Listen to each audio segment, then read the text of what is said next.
তুমি এমন একটি মহাকাব্য লিখো যে মহাকাব্যের নায়ক শুধু তুমিই হবে। আর সেটা লিখতে হলে তোমার আগে নিতে হবে সিদ্ধান্ত।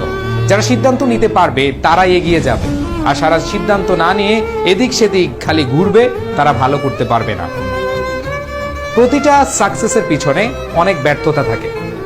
তোমার সাকসেসের পিছনে যারা অ্যাডমিশন টেস্ট দেয়, যারা বিশ্ববিদ্যালয়ে ভর্তি পরীক্ষা দেয়, তাদের সাকসেসের পেছনের রহস্যটা কি? তাদের সাকসেসের পেছনের রহস্য একটা নয়, অনেকগুলো। দিনরাত পরিশ্রম করলাম, দিনরাত পড়াশোনা করলাম, চান্স হয়ে যাবে না। হাজার হাজার বই পড়লাম, শত শত বই পড়লাম, একাধিক বই পড়লাম, চান্স হয়ে যাবে না। এটার কোনো গ্যারান্টি দেওয়া যায় না। সেই ক্ষেত্রে আমি তোমাদেরকে বলবো, তোমরা সবচেয়ে কঠিন সময় পার করছো। আমাদের জীবনে দুইটা সময় ট্রানজিশন পিরিয়ড। আমাদের সময়ে দুইটা সময়কে ট্রানজিশন পিরিয়ড বলে। যেমন ধরো, তুমি এসএসসি পাস করেছো, এখন মানুষ তোমাকে জিজ্ঞেস করবে তুমি কোন ইউনিভার্সিটিতে ভর্তি হয়েছ। তুমি একটা আইডেন্টিটি ক্রাইসিসে ভুগবা। তুমি যখন কোনো ইউনিভার্সিটিতে চান্স পাবা না, তোমার আইডেন্টিটি হবে একরকম, আর তুমি যখন চান্স পাবে তোমার আরেক রকম আইডেন্টিটি হবে।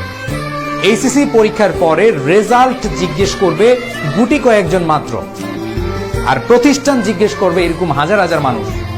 এমনও হবে কবরে দেখবা কবরস্থানে লেখা থাকে এলএলবি এলএলএম, মরহুম জনাব অমুক এলএলবি এলএলএম ঢাবি, এরকম দেখবা অনেক নেম প্লেট থাকে। বাট কখনো ওই নেম প্লেটে লেখা থাকবে না 2022 সালে এ প্লাস প্রাপ্ত। তোমরা কি কখনো দেখেছো? দেখোনি। বিষয়টা একটু মনোযোগ দিয়ে শোনো যে ভাইয়া, আমাদের জীবনে স্টাডি লাইফে, শিক্ষা জীবনে আমাদের দুইটা পিরিয়ড রয়েছে। নাম্বার 1 এইচএসসির পরে অ্যাডমিশন, দ্যাট মিনস কোন ইউনিভার্সিটি তুমি ভর্তি হয়েছ, কোন সাবজেক্টে তুমি ভর্তি হয়েছ। আর লাইফের আরেকটা ট্রানজিশন পিরিয়ড আছে, সেটা হচ্ছে তুমি যখন ইউনিভার্সিটির পরীক্ষা মানে সবগুলো শেষ করে, পড়াশোনা শেষ করে তুমি যখন চাকরি খুঁজবে, তখন বলবে বাবা তুমি কোন জায়গায় চাকরি করো, তুমি কোথায় আছো। এই দুইটা ট্রানজিশন পিরিয়ডে যারা শুট করতে পারবে, যারা সাকসেস হবে, তাদের লাইফটা সাকসেসফুল। আমি যদি একটু ব্যতিক্রম বলে থাকি, তোমরা প্রমাণ করে দেখাও যে ভাইয়া এর বাইরে কিছু আছে কিনা। বলবো যারা ভালো স্টুডেন্ট, যারা ভালো পড়াশোনা করে, তাদের সকলের ক্ষেত্রে বলবো লাইফের দুইটা ট্রানজিশন পিরিয়ড। এই ট্রানজিশন পিরিয়ডে যারা চমৎকার ভাবে, যারা খুবই ভালোভাবে পড়াশোনা করবে, যারা খুবই ভালোভাবে কাজে লাগাবে, দে উইল বি সাকসেসফুল। আমি আবারও বলছি, প্লিজ এই যে তোমরা এখানে যতগুলো স্টুডেন্ট আছো, সবার জ্ঞাতার্থে বলছি, সবাই একটু মনোযোগ দিয়ে তোমার সিদ্ধান্ত, তোমার যে লক্ষ্য, তুমি যে লক্ষ্য নির্ধারণ করেছো, সেই সিদ্ধান্তটাকে প্রায়োরিটি দিয়ে সবকিছু প্রায়োরিটি বাইরে রাখো। সাকসেস আসবেই। জীবনের ট্রানজিশন পিরিয়ড এই দুইটা, তোমার সামনে একটা ট্রানজিশন পিরিয়ড চলে এসেছে। এই ট্রানজিশন পিরিয়ডে যেভাবে তুমি কাজে লাগাবে, ওই পিরিয়ডটা তোমাকে সেভাবেই ফল দিবে। সো প্লিজ সবাই একটু মনোযোগ দিবে, সবাই একটু পরিশ্রম করবে এই পিরিয়ডের সময়। আমি তোমাদেরকে একটা কথা বলে দিতে চাই, সময় এখন মনে হচ্ছে মাত্র তো এসএসসি পরীক্ষা দিলাম, অ্যাডমিশন টেস্ট আরো পরে। বিশ্বাস করো, আমি আমার লাইফে প্রায় 1 দশক ইংরেজি পড়াচ্ছি। এরকম বহু স্টুডেন্টকে দেখেছি, 2টা এ প্লাস পাওয়া স্টুডেন্ট, যারা হচ্ছে শুধু হেয়ালিপনার কারণে যারা হচ্ছে ইংলিশে পাস করতে পারে না। অন্য সাবজেক্টে খুবই ভালো, বাংলা, তারপর হচ্ছে ম্যানেজমেন্ট, অ্যাকাউন্টিং, অন্যান্য সাবজেক্ট যেগুলো আছে, বাংলা, জিকে, এগুলোতে ফাটাইয়া ফেলছে, ইংরেজিতে ফেল। ওই যে ভাব আছে, আর আমি তো ইংরেজিতে কলেজে ভালো ছিলাম, আমি স্কুলে ভালো ছিলাম।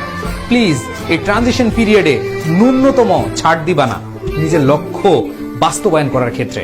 তোমার এই লক্ষ্যটা হোক তোমার জীবনের সেরা লক্ষ্য। জীবনের 2টা পিরিয়ড রয়েছে। এই পিরিয়ডের প্রথম জায়গাটা, প্রথম যে পিরিয়ডটা, প্রথম যে লক্ষ্যটা, এই লক্ষ্যটাকে বাস্তবায়ন করতে হবে। আশা করি তোমরা যারা আজকের ক্লাস করেছো, আমি এর আগে 3টি ক্লাস নিয়েছি, আমি তোমাদেরকে বলতে চাই ভাই, জীবনে সবসময় সুযোগ আসবে না।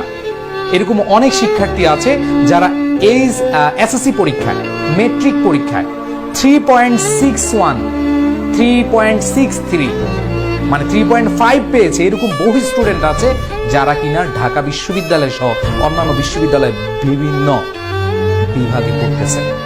So please don't do this. যদি টাইম ওয়েস্ট করো, যদি তুমি টাইমকে একবারে বিফলে যেতে দাও, সে চলে যাবে, এই সময় জীবনে আসবে না। সো প্লিজ আমি তোমাদেরকে বলছি এই কথাগুলো এই কারণে বলছি, অনেকে ভাবছো অনেক দেরিতে। আমার লক্ষ্য বাস্তবায়নের সময় এখন থেকেই করতে হবে। আমি একজন বিখ্যাত ব্যক্তির একটা কোট তোমাদেরকে বলতে চাই, সেটা হচ্ছে, যেই স্বপ্নটা তুমি আজকে দেখছো, আগামীকাল করার পরিকল্পনা করছো, সেটা বাদ দিয়ে দাও, সেটা তোমার স্বপ্ন না। ওই স্বপ্নটাই দেখো যে স্বপ্নটা তুমি এখন থেকে, এই মুহূর্তে থেকে শুরু করে দিয়েছো বাস্তবায়ন করার জন্য। তাহলে হচ্ছে তুমি সাকসেস হবা। আর যদি চিন্তা করো আগামীকাল থেকে আমি শুরু করব, আমি স্বপ্নটা আজকে সব দেখি, নো, তুমি এখন থেকে এখন বসে সিদ্ধান্ত নাও, yes I can do anything.